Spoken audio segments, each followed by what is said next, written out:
Bonjour et bienvenue sur Minikun Leviti. J'espère que vous allez très bien, surtout en ces moments très, très, très bizarres, d'accord? Ces moments pleins de panique, d'accord? Et de peur, parce qu'on ne sait pas qu'est-ce qui va se passer le lendemain, compte tenu, en fait, de ce qu'on regarde sur la télé, ce qu'on lit quotidiennement, ce qu'on entend sur les réseaux sociaux, ce qu'on voit avec nos yeux, ainsi de suite. Je sais que beaucoup ont déjà perdu l'espoir. Beaucoup se disent que c'est fini.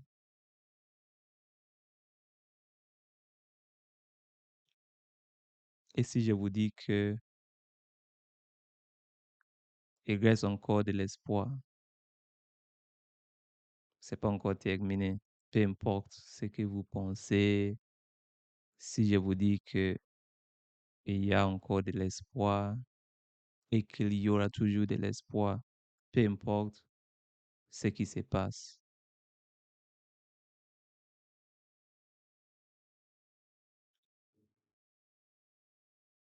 Et si je vous dis que il y aura, il y a déjà de l'espoir, mais il y aura toujours de l'espoir, même après une troisième guerre mondiale nucléaire.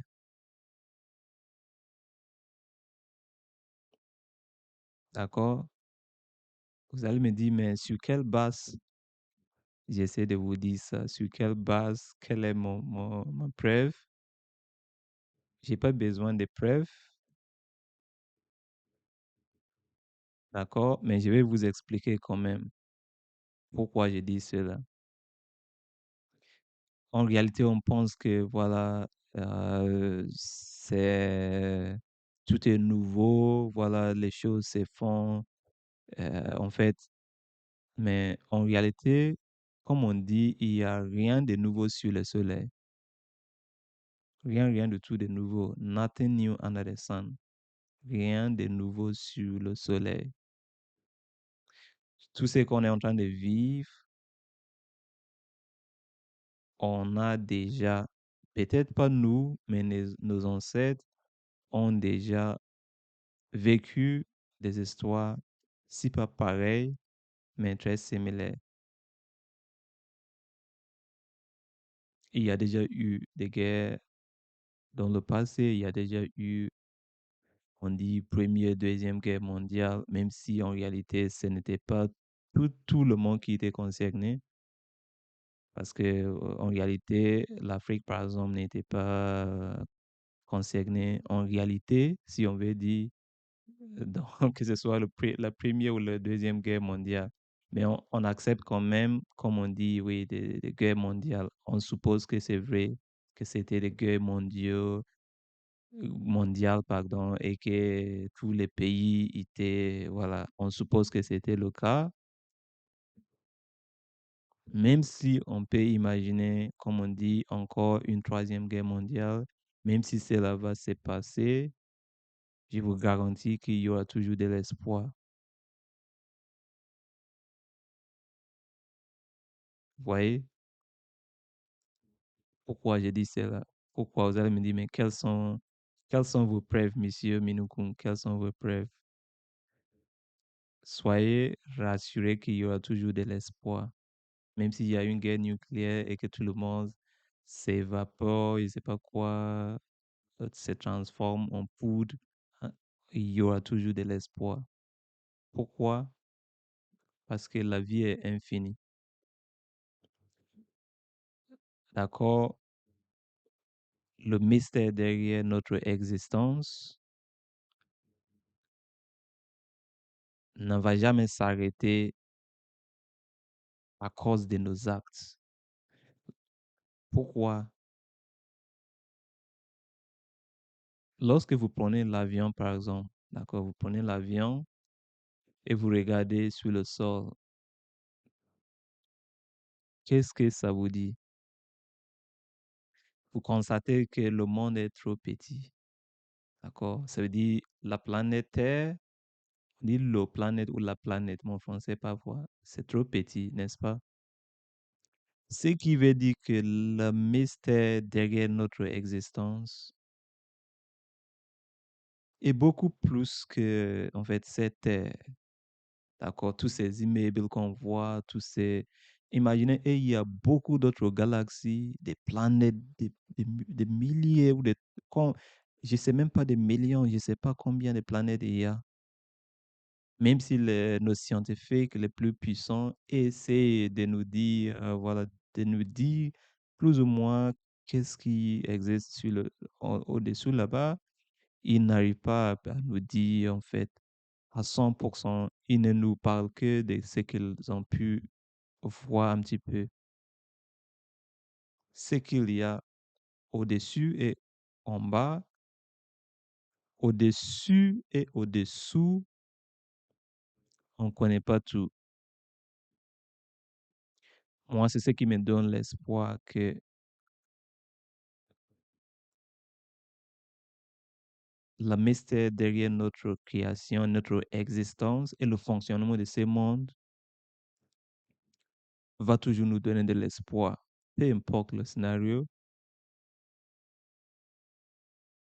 Des fois, on prend le métro et qu'est-ce qu'on voit? On voit des gens qui sont gentils, on voit des gens qui sont méchants, on voit des gens qui se concentrent sur les portables, on voit des gens qui nous foncent, qui essaient de nous, voilà, de nous provoquer ou peu importe.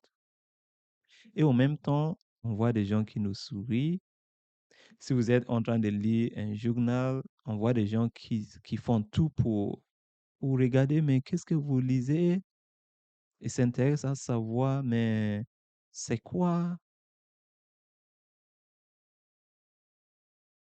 Donc, détrompez-nous que oui, aujourd'hui, personne s'en fout, personne n'est gentil, tout le monde est méchant, on est face à une troisième guerre mondiale, le monde est comme ça, le monde est comme ça a toujours été comme ça. Aujourd'hui, c'est juste, en fait, à, grâce aux réseaux sociaux, ça veut dire à l'Internet, qu'on voit les choses comme si ce sont de nouvelles choses. Il n'y a rien de nouveau sur le soleil. Avant, par exemple, si vous aviez un oncle qui, qui ne pensait jamais à vous, qui ne demandait pas de vous ou quoi que ce soit, qui s'en fiche de vous, ainsi de suite, c'était trop difficile de savoir. Peut-être que cet oncle était dans une autre ville et il n'y avait même pas de téléphone pour s'appeler, pour savoir, bah, pour venir, ou bien il était dans un autre pays, pour communiquer ou même pour être en contact avec vous, il fallait qu'il vous visite. Donc, même si votre oncle ne pensait pas de vous, c'était difficile de savoir. Mais aujourd'hui, avec la technologie, s'il ne t'appelle pas, bah, automatiquement, après un certain moment, si c'est toi qui l'appelles toujours, tu vas dire que voilà, il ne me calcule pas. Mais est-ce que le fait qu'il ne te calcule pas, c'est quelque chose de nouveau? Ça a toujours existé. Donc, pour moi, cela me donne l'espoir que il y aura toujours de l'espoir, d'accord? Il y aura toujours de l'espoir. Lorsque vous quittez de chez vous, vous allez rencontrer des voisins qui sont très, très hostiles à votre égard. Même quand vous dites salut, ils ne vous saluent pas.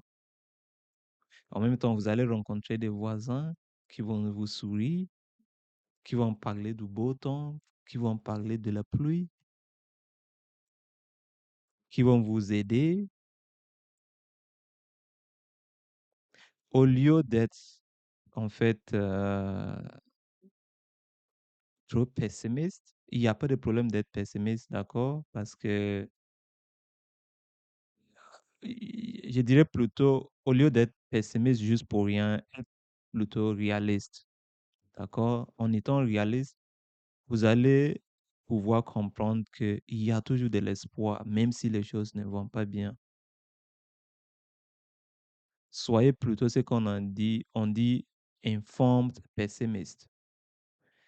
Je sais bien, compte tenu des réalités et des faits, je sais bien que les choses vont mal, mais je dis pas ça juste parce que j'ai perdu de l'espoir, mais c'est compte tenu des faits. Mais en même temps, je sais bien que il reste encore des opportunités, même d'éviter une troisième guerre mondiale. Il reste encore des opportunités d'éviter une guerre nucléaire. Il reste encore des opportunités, ainsi de suite. Et même si cela se produit, pour moi, il y a toujours de l'espoir parce que la vie est éternelle. En réalité, on est déjà éternel. Peu importe notre transition après cette vie physique ou après, en fait, notre mort ou peu importe, la nouvelle expérience ou réalité. Pour moi, j'ai toujours confiance à la mystère de notre existence, qu'il y aura encore quelque chose d'agréable, quelque chose en fait, si pas comme le maintenant, mais quelque chose encore fascinant à, à expérimenter. Cela ne veut pas dire que on peut en fait gaffer ou détruire tout ce qu'on a aujourd'hui. Non, c'est pas ça le but. Parce que la clé ou le passeport pour atterrir ou pour, sur cette nouvelle terre, c'est même pas une nouvelle terre, je vais pas dire ça, mais le passeport ou le visa pour accéder à cette nouvelle expérience. Ce n'est même pas une nouvelle expérience parce que pour moi, c'est la continuité. On est déjà dans l'éternité, d'accord? Et tout est continu comme ça. Et le mystère ou le mystère derrière notre existence ne va jamais mentir. Comme Bob Marley dit dans sa chanson, il dit quoi? Dans sa chanson Emancipate Ourselves from Mental Slavery, il dit Have no fear for atomic energy, because none of them can stop the time. N'ayez pas peur de l'énergie atomique, tout simplement parce que aucune de celles-là peut arrêter le temps. Cela valide qu'il y a de l'espoir, peu importe. Même si on va tous s'évaporer, il y aura toujours de l'espoir. Je ne sais pas comment, mais il y a toujours de l'espoir parce que je vois tout, la vie est basée de la polarité négative, positive et ça sera toujours comme ça. Je vois des gens, comme j'ai dit, des jeunes qui me sourient, des enfants qui veulent jouer avec moi, même si peut-être sa mère va éviter qu'elle joue avec moi. Ça, c'est l'espoir. Ça, c'est la mystère derrière notre existence. Et il y a du positif, il y a du négatif. Ça, c'est l'espoir. Dites-moi en commentaire, écrivez simplement espoir ou dites-moi en commentaire tout ce que vous voulez dire. Si vous avez une opinion diverse, vous êtes libre de vous exprimer comme vous voulez. Complétez les gaps, ce que je ne pouvais pas dire, ce qui manque, ajoutez en commentaire. Likez pour sécuriser la vidéo et partagez. Si vous n'aimez pas, dites-moi en commentaire pourquoi, qu'est-ce que vous n'aimez pas. Mais soyez rassurés qu'il y a de l'espoir et il y aura toujours de l'espoir.